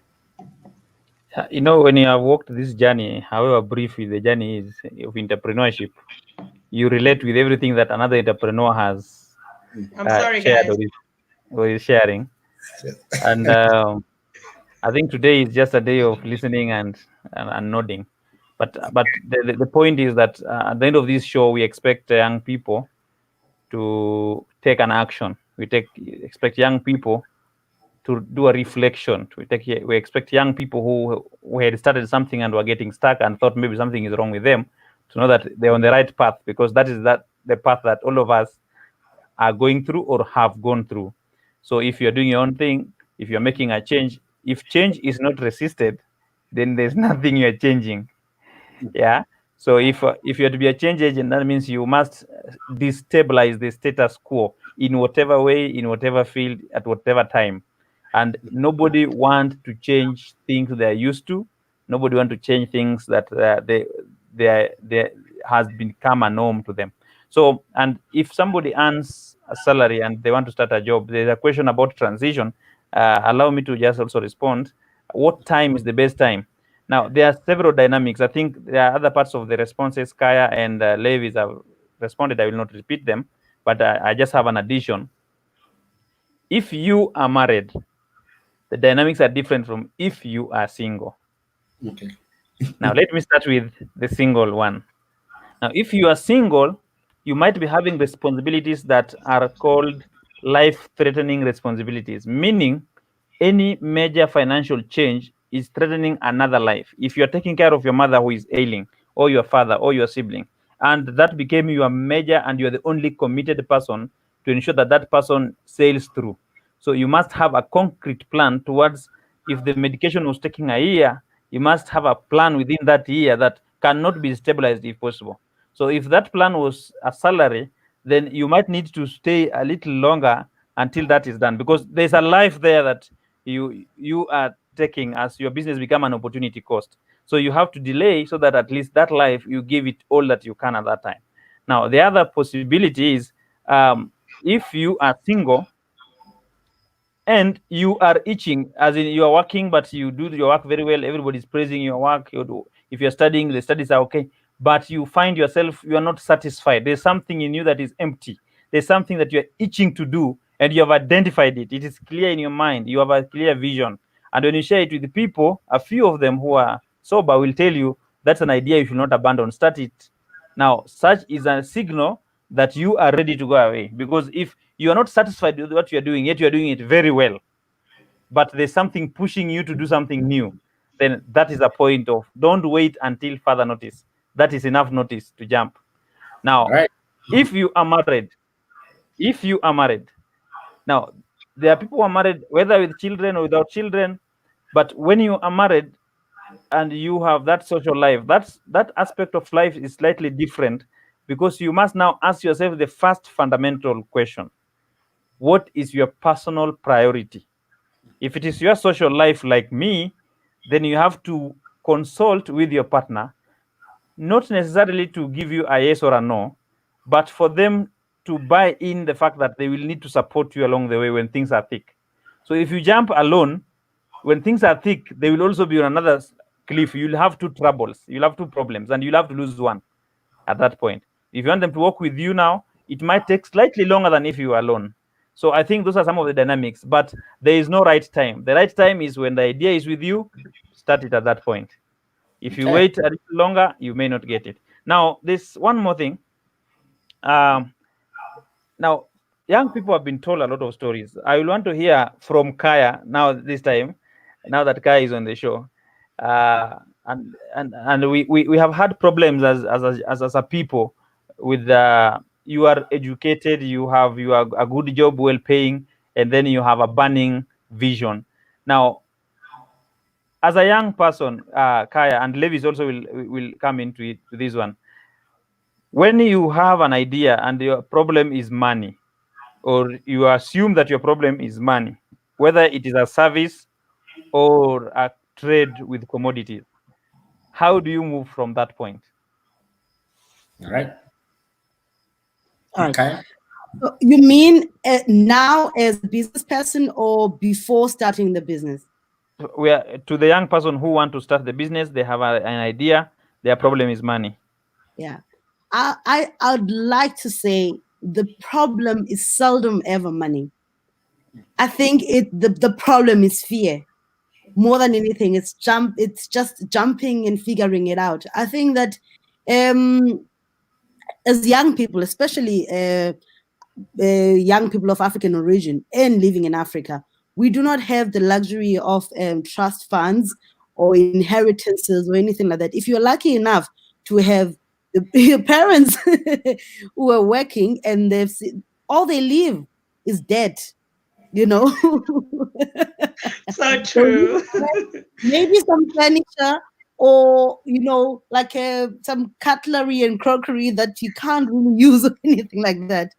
So we're not used to these huge trust funds or some inheritance or anything like that. It's just our nature as Africans to just create something out of nothing, out of nowhere. So I think that I'd like to even just tell young people to get it out of their mind. If it means that you can't start, if it means that you start small with just one of anything, then do that. So I'm actually working on my COVID-19 project. Let me put it like that. I'm working on it's gonna be like a course or something like that. So I teach. So I find that we've been around now for more than 10 years. So we like a big studio, we do software and everything like that. So we service mostly small and medium companies and a few large companies. But for once in a while, we'll get an entrepreneur coming with an idea or something like they want to do this. And once we give them a price for our services, obviously they can't afford it. But there are out of those, there are those that really have merit. And if you really push, you could actually do it. So what we're trying to do and what we're going to be doing, I mean, I'm hoping that we could launch by the end of May, is that we'll do a program where we teach entrepreneurs to actually build platforms, where you can build apps without coding. So we'll teach you that. So, a way is always going to be made. There will always, you can always find a way. So you can start small. So instead of having to raise $10,000, $50,000 to develop your platform, you can then learn, rather pay a fraction of that and learn yourself, and do that. So I think that we need to get it out of our minds. Investors are not queuing for us. Unfortunately, no investors queuing to give you money when you only just have an idea. And you find that even that idea is like half-baked. It's so raw. You haven't done any validation or anything. And the best thing for you to do is just to jump in and start. Just jump in and start. Make all the mistakes. Get dirty. Go in there. Yeah, I think, sometimes I think that TV really has spoiled us. I mean, at times I watch Shark Tank and I was like, how are they getting 500,000 for something that I can just do on the weekend? I'm like, no way. So, yeah, so this is just going to happen for us. So we've got to figure out, a different way. So yeah. I don't know. I hope I've answered you.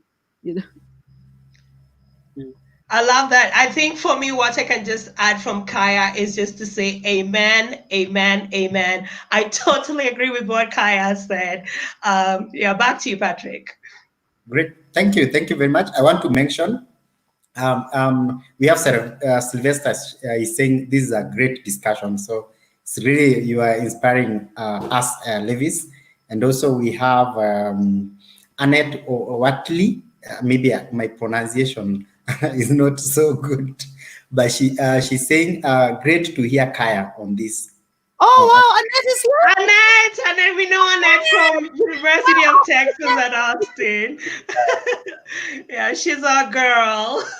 Oh wow.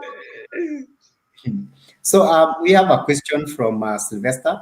Sylvester is asking, what's your take on agriculture? How best can we make the youths embrace it as a source of income? That's a good question because I'm in that space now. As I mentioned, my full-time job is I work with One Acre Fund, which is agriculture basically, and working with farmers. And one of the things, let me just talk from the perspective of the organization I work with, is that majority of our clients we're seeing are middle-aged from say 40s and 50s. That's like the average age. And the question as it's Sylvester who's asked, how then can we make agriculture cool and sexy to the young people? Personally, this is what I think. There are new ways of doing agriculture, whether it's, I think they're called hydroponics, aquaponics. There's some names, there are some really cool names that agriculture now that young people can do with latest technology and using small spaces. Then the other thing that I see a huge opportunity, particularly for the young people, they should ideally not necessarily be the ones sort of like on the fields planting and stuff like that. A real opportunity for the young people, I think, is in the value addition. We have cassava. What can we do with this cassava? We have bananas. What can we do with this bananas, right? We have avocado. What can we do with these avocados other than just having avocados and taking them to the market? You could make a lot of things from avocado, right? Or a lot of things from peanut and stuff like that. So when we start thinking about value addition, we start thinking, how can I package, say, this peanut into, peanuts that can be sold in the supermarkets, in airplanes, in schools, in whatever, and stuff like that.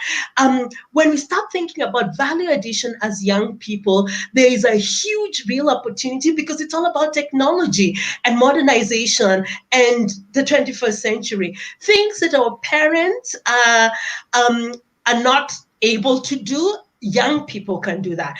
Our parents can like go and till the land and whatever, but I think as young people, value addition and managing value chains, for example, can you come up with a technology or an app that manages value chain, agricultural value chains and stuff like that? So that's where I see real opportunities for young people. You're still in agriculture, but it's a different form of agriculture. It's in value chain, it's in value addition, it's in all these things. That's how I look at it. Wow, amazing. So we also have I'll just say some comments. We have Ken says great insights is receiving from you, and also we have Calvin say good conversation. Zamora, she's saying in fact thank you, and yeah, we have Maureen Mukalo is she's saying Levis, I'm so proud of you. What an inspiring conversation. So Thank yeah, you. and also we have Irie Perry. She's saying, "Connect me, please." Okay, from Burundi. I don't know what that meant. She's saying she's from Burundi. She wants me to connect you with him. But I saw MWF. I'm not so sure what it means, but I'll confirm that. Maybe I can come to you later. Okay. But yeah, good. So basically, I want us maybe before we finish this conversation, maybe Kara and Levis, I just want you guys to touch one very important thing that touches many young people, like especially young people when we talk about money. Of course, we have talked about the issue about when we are starting business. Now, when we are in business and we are earning money, I know many young people who maybe run companies. They say they want to drive nice cars. They cannot drive a Toyota. Mostly is a BMW or a nice Subaru. How, in your own experience, is this how business looks like? Maybe you can tell us in terms of money management also. How do you manage money in that aspect, as well as pay even your bills, your employees, and everyone so that they can get satisfied? I think when it comes to big money, I will let Kaya talk about that. I think she's better able to explain that. I will speak, I think, to the small and micro person who started out and stuff like that. Truth is, it's money will come, big money, you'll get big contracts and stuff like that. But if you do not have one proper systems in place, then that can be a challenge, both accounting systems and financial accountability systems. And then the other thing is on personal finance management. You all think it's all glee and glam and pomp and color. That's not necessarily true. That money can, yes, true, come, and then it can quickly disappear because you haven't learned to manage it properly. So personally, I think having habits like, especially, let me talk to the personal financial management piece of it. Having habits such as savings and investments and all these things, and living really as an entrepreneur, especially when you're starting out, it's not even living within your means. It's almost living below your means, right? Because in business, a lot of things can happen. So once you learn to live, under or below your means, and build that habit of managing your personal finances well, I think then you should be fine. But if you haven't really cultivated that habit, I think it can be really challenging because, as I mentioned, the money can quickly disappear without you knowing. I will let Kaya talk about money in terms of both business and personal finance, because I think she's in a better position to talk about big money. Kaya, could you talk about that question? So first of all, I am so glad I muted my camera. I'm not on video. But I think I really appreciate everything you've said. I think that it is really so applicable in small and medium-sized businesses. So when the advice I would give entrepreneurs that you need to be frugal, but you need to balance. So as I said, when I got into business, I had been employed for very briefly. So it's very, very important to always have a benchmark. So for me, it took me 9 years to actually get back to the same level of where I was when I resigned from my job. So all my peers and my former co-workers had already moved on, and they had fancy cars and houses and things like that. So, and such is the nature of entrepreneurship. But you do catch up, and then uh, God willing, things get on really, really well.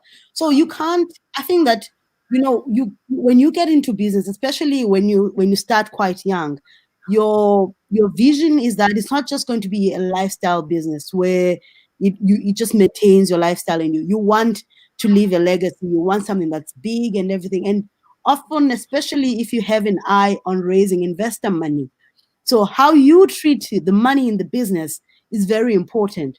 So one thing is, as I said, that as much as it is good to be frugal, if you're not taking a salary, then it shows that the business is not making money. So you could be showing all these big numbers, but you are living way below your means.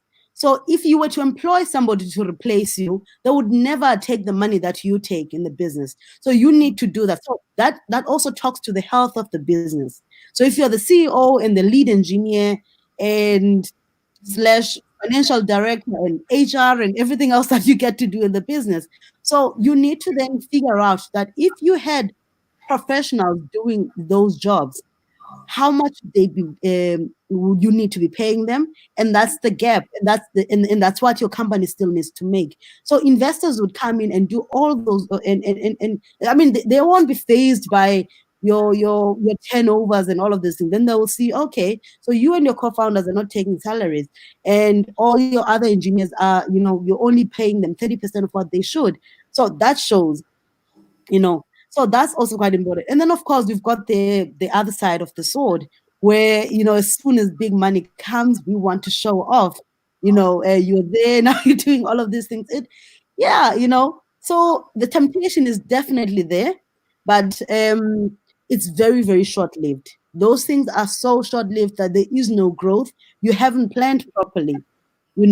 So everything comes in. I mean, when the money comes, it's already allocated for you, or it already has, it needs to do, certain things.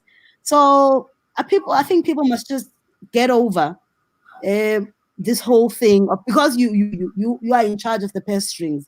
And then it just talks to personal leadership as well, that get it into your mind that when you do that, then it's for the growth of the business. You will be welcome. You need to understand that you need to be well compensated. Also, let's not get used to living below our means, because then the company will not grow. We won't get a clear picture. But also, let us not use the company funds as our own personal funds. You go out and you take out your friends, and you're the one taking care of the drinks or taking the bill. Guys, please. Now that you're talking about drinks, Kara. I'm so jealous. Please put that glass away.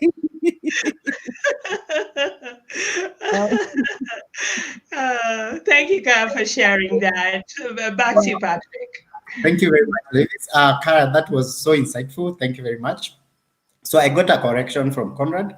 Irie Perry was saying, connect me, please. I am a Mandela Washington Fellowship Fellow of 2017 from Burundi. So she wants to connect with you. Yeah. Oh, yeah. I went 2016. Yeah. The best year ever. Yeah. Yes, of course. Great. So now, guys, I really appreciate this conversation. Maybe now we can take parting shots, and then Levis, maybe we'll start with Conrad, we'll go to Ekesa, and then Alphonse, and then we'll go to Kaya, and then Levis will now give us his final perspective. Conrad? I think today conversation is very insightful. As a person who is still trying to get what I'm seeing the baby step of starting something, I have noted in agreement with most of the things that have been said. I'm seeing it happening to me already.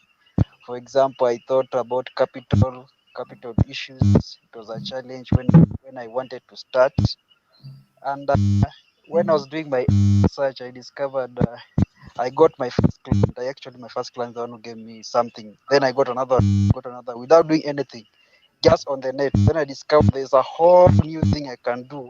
The business I was thinking about, I could do more when I'm on the net than what I was thinking about. So I have to change the model as I'm working on. I'm changing my model to try to fit in that narrative because I started with nothing. Actually, it was nothing. It was just me reading, getting research, probably getting training, getting some skill sets. Then after that, I learned there's a new way. When I started first client came to me. I didn't even know. I had to come up with something very fast so that I could give her the service she needed. So I'm learned a lot today. I'm still in baby steps. I'm still trying to conceptualize the idea more and more as I fine tune it, but as I work and see. And when you start, as they have said, when you start, the avenue, things will open up because the problem with the idea, if it is in your head and you don't start, you won't know what the direction that idea will take. But when you start, the idea will always change direction because when you start doing is when you start seeing the opportunities which are there. So thank you, Levis, for that great motivation. I've been taking notes and it has been a very insightful conversation. And I hope it will help me as I start. Hopefully, a year or so from now, I'll be able to progress. And thank you, Haya, for joining the conversation. It has been good to learn much from you, and I hope Patrick will get you next time so that you give us more details on that front. Otherwise, it has been a great conversation, and thank you, Levis. Thank you, Haya. Thank you, my fellow residents here. Okay, thank you. All right. So we all go to Wekesa. Wekesa, you can give your final remarks. All right. Maybe his network has failed him. Maybe we move to Alphonse. But Wekesa, come back if it's okay. Is Wekesa back? Not yet. Just proceed. When he's back, I'll bring him in. Okay. I think this was very fruitful. It was very insightful. It was very realistic. It was very practical. It was timely. So thank you, Levis, and even for inviting Kaya, who has also come in with power-packed value. Yeah, in the few minutes he has just talked to us. What are my parting shots? I think number one, we need a session with a few of our former guests. That includes Lewis and Kaya, just for us cutting across several issues to do with self-engagement or employment and venture into business and the world of personal employment. I think we need to be realistic with the world of today because the formal employment is shrinking, skill sets are increasing, needs are increasing. So for us to empower young people, we want to stop the song and we want to go into the practice. And I think these are the right people for us to move with as we go to the practice. And this is a show that will not benefit young people from one part of the world. It's a global issue and we have global dynamics, but similar challenges. So I think we will need this variety. So thank you so much for your time today, Lewis and Kaya, and looking forward for another session. Secondly, one thing that I've also learned from this session that I think I really needed to hear more is the issue of finances.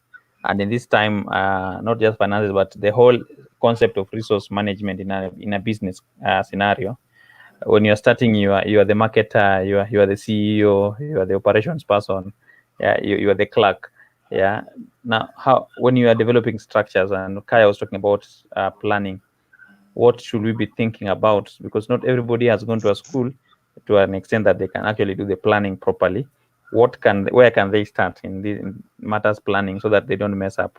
Talking of systems, which systems do we need to do? So I think there's a huge, I'm just raising the fact that there's a huge need ahead. And therefore, when called upon by Patrick, both Lewis and Kaya, please respond and we will be willing to hear more. Today I don't want to speak much. I've been speaking, and today I think it was my good opportunity to hear, and I've listened, I've heard, and from the comments I'm seeing online, I think people who are listening to us are also doing well. But allow me to read just one comment that I thought maybe we'll, because when people write online, they also expect that we read their comments. So I thought this one is worth reading, from someone by the name, and I know him, Evangelist Benjamin Opondo, and he says, point of correction, and he was talking about do not get buddy with your bosses. Don't frequent hotels, gyms, swimming pools, and other social places that your bosses frequent. The danger is that the unofficial interactions make you feel like you are invincible and next in line. When promotion comes and does not fall your way, then he says that you end up developing the jilted lover syndrome. Yeah, so I think he was taking that question. I thought is a good one. I've seen several comments, but I thought that one is a good one to read. Yeah. So, but thank you. I think you have given us a sober discussion, a sober perspectives, and balanced direction. So, thank you very much. All right, we go to Wekesa. Maybe Levis will package that in his final remarks. Okay, I want to say that Lewis and Kaya, today have been a combination of great energy, vision, and talent. And we are really thrilled and we're excited to be amongst you. I just want to read a comment here, and that is in line with what Contract was asking. Perhaps is not only the one, but majority of people always have that. They are always at that crisis moment when making a decision. Dr. Maya recalls an experience which occurred when crossing Irish Channel on a dark starlit night. He says, I stood on the deck by the captain and asked, how do you know the harbor mouth on so dark night like this? He said, you see those three lights? They must line up behind each other as one. When we see them so united, we will know the exact position of the harbor mouth. And then he continued and said, in the same line, that is how we know the will of God. That is how we know when our Eureka moment comes. You see, and the three lights are the inward conviction, the word of God, and the trend of circumstances. Sometimes the conviction is so high and you know this is my time. Sometimes it is the trend of circumstances that suffocate you. Like when a chick is in the egg, the time comes when the oxygen is depleted and it knows it's time for me to break the egg. So it breaks and moves to the next life. So that's how sometimes life happens. It may be a trend of circumstances where you are working or just in your life, or it may be the deep conviction within you, or the word of God, or from people. Sometimes word can be just spoken from people and you think this is my moment, or even the written down vision. You wrote down vision and you said, by this time, I should be somewhere. So when that time comes and the conviction is strong, you just have to give in. Otherwise, I've loved the conversation. And to the young people, I want to say that please pick the right mantra for life and let it be your driving force. You know, we live in an age of social media where every garbage is there. In fact, most of the trending mantras on social media is bora uhai. Usikue mtu wa bora uhai, tafuta uhai bora. Do things that help you and add value to your life. For ladies, we need to have inspiring ladies like Kaya, not those who are looking for sponsors, but who are sponsoring themselves, not those who are looking for somebody to pay fair, but they actually can invest and have more than just fair in their lives. Otherwise, God bless you so much. It was a wonderful evening. Thank you, Wekesa, for your perspective and for your final remarks. Kaya, maybe you can offer your final remarks in this discussion. Oh, wow. Thank you so much for the kind words, guys. Wow. Conrad said something initially on his closing remarks, and I forgot to actually, I wanted to just reiterate on that. In that, I think it was Alphonse that you asked a question about funding and finance, funding the business. And I mean, I'm going to be very short on this one. So I think that another way of raising funds is really raising it from your clients as well. So instead of going to look for debt funding, you actually sell your services before you also, or your products or anything like that. Especially with technology, you can do that. Raise funds from the people who are actually going to pay for this. So you have the money to do the production beforehand, and people are very generous.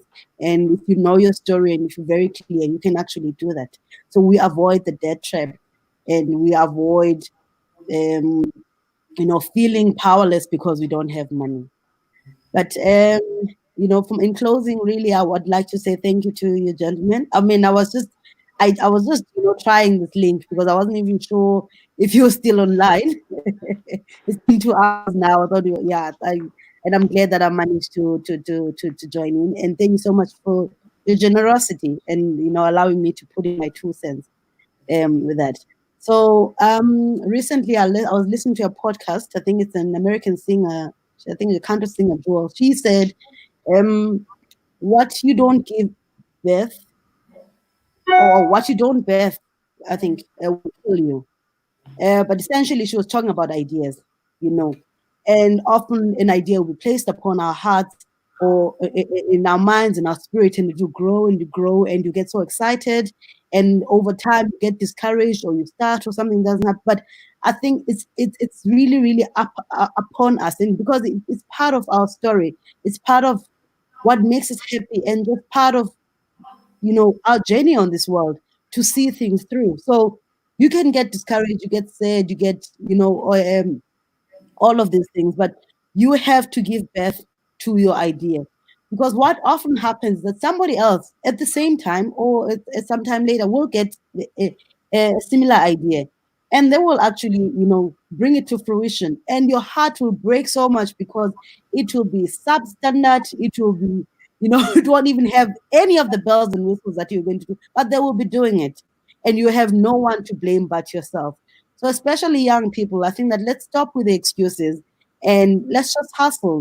There's no need to leave your day job like I did.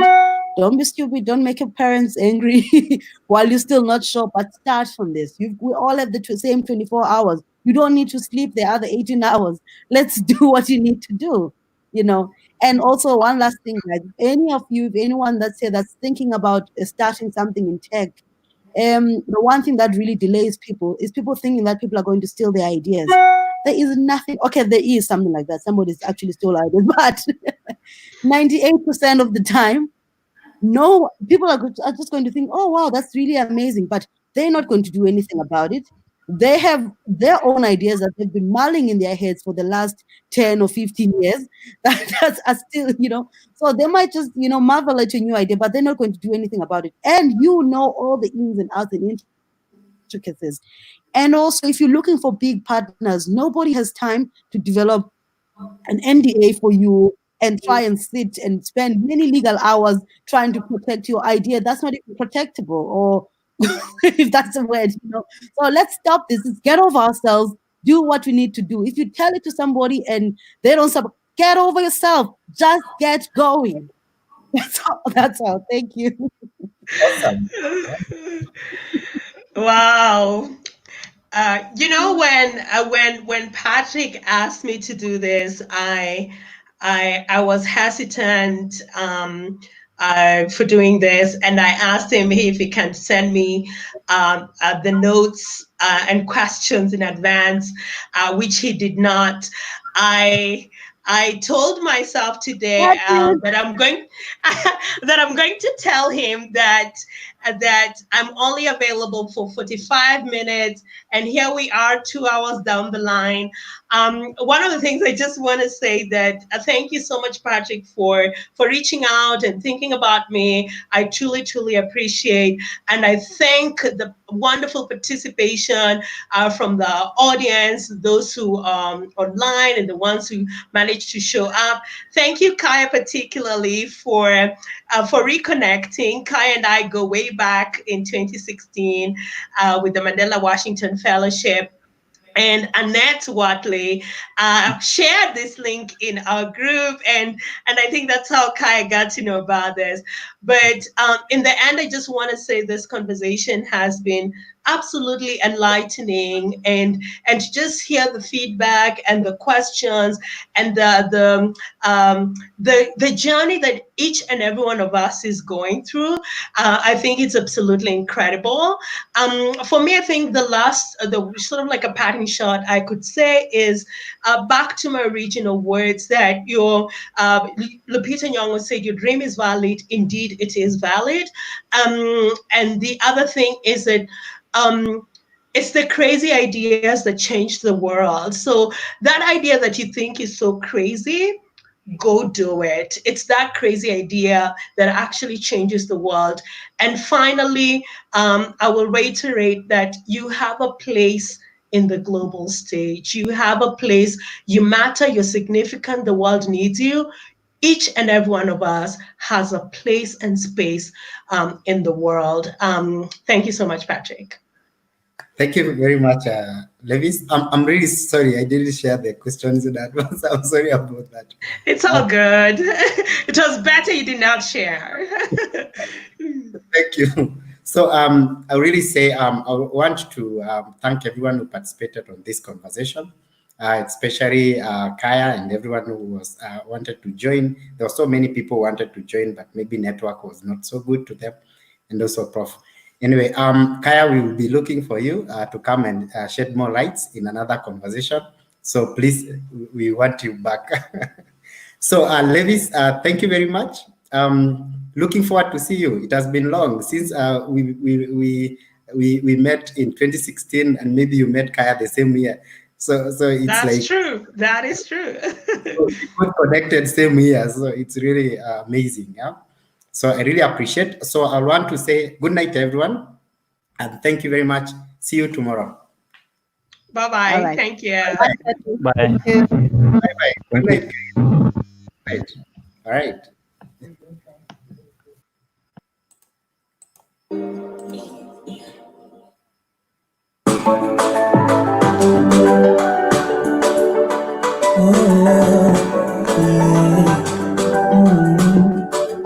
Nimejaliwa moyo wa upendo, ukipenda napendaga vibaya, ila skendo zimefanya sijasetwa, mademu wanakuwa vibaya, nimeshabadili hata mienendo, nadai nafuria mbaya, nasifanyi kiki tena na skendo, sina nazo kisa wewe mama, wananiita playboy, baada ya kitendo nasema mwenye mimi, hata kama na watania, wananiita playboy, baada ya kitendo nasema mwenye mimi, hata kama na watania.